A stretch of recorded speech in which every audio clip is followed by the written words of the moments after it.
I went through Albuquerque and didn't even realize it because I didn't even see any signs saying Albuquerque. The next semi-big town I think is Gallup. And I've got about an hour to my next pit stop, which I'm doing alright. I don't need to stretch my legs yet, so I think I can make it. Just want to turn the camera on so you can see the scenery.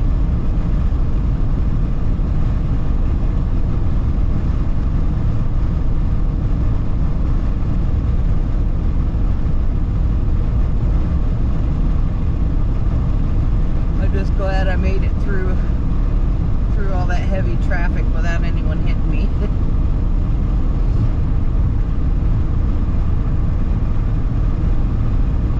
And I'm not sure if that's Route 66 next to us.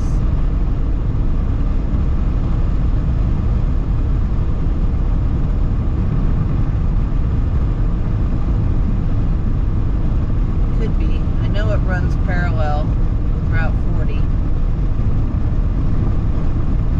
So I haven't seen the signs, but it might be.